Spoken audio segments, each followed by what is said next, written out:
on because Jamie this morning is at Harbourfront, and he's actually taking part in something, and it's all charity driven. Good morning, Jamie.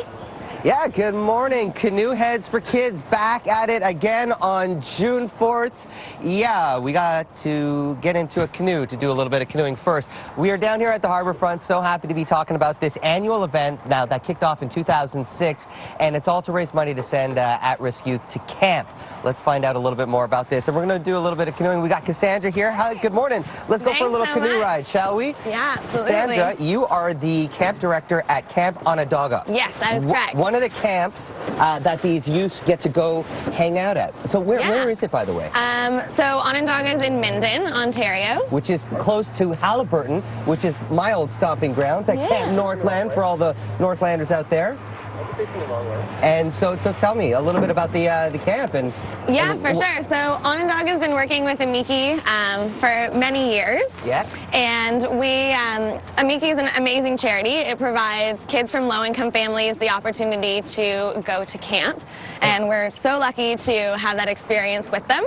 The cool thing about Amici is that when you come to camp under their sponsorship, you then get to return year after year. That's amazing. Which is very, very different than other charities. And I know firsthand the benefits of camp and the things that you learn. Yeah. And a lot of these kids who are, considered at risk, a lot of the things that they haven't learned a whole lot about is socializing and and those kind of common social skills that a young person learns that they can take with them throughout the rest of their life. And let's talk a little bit about what are the things that they do as a group. And canoeing is a team sport. Yeah, so these camps that the kids from Amici get to go to are pretty amazing, with over 40 different activities like canoeing, rock climbing, zip lining, wakeboarding, water skiing, skateboarding. So tons of different stuff. And a lot of these activities are really surrounded on these kids building resiliency and independence, and then most importantly, connections and friendships.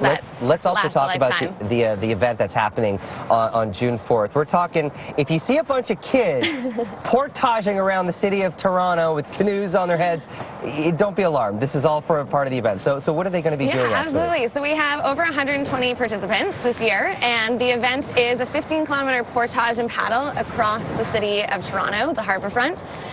We started in 2006. It's a pretty amazing event. Our goal is to raise over $120,000, and that will hopefully send over 120 kids to camp this That's summer. amazing. And you know what? So far, since 2006, since the event started, it's raised over $500,000 and it's sent 500 kids to camp. I mean, this is huge. And considering that not a lot of these kids get to go up and experience what life is like up north in the country, in the woods. I mean, it is a life-changing experience. And also, you make friends and you make memories that literally last a lifetime. Yeah, forever. Awesome. Okay, so listen, guys, we're going to be doing a little bit more canoeing, and I know at some point we're going to be doing a little bit of portaging. And by the way, Pooja, in case you didn't know, I used to be part of canoe staff at Camp Northland, so I should know a thing or two about some portage action. We'll send it back to you for now. Actually, Steve, we'll send it back to you, my friend. Thank you, Jamie, and we expect to see a portage a little bit later on.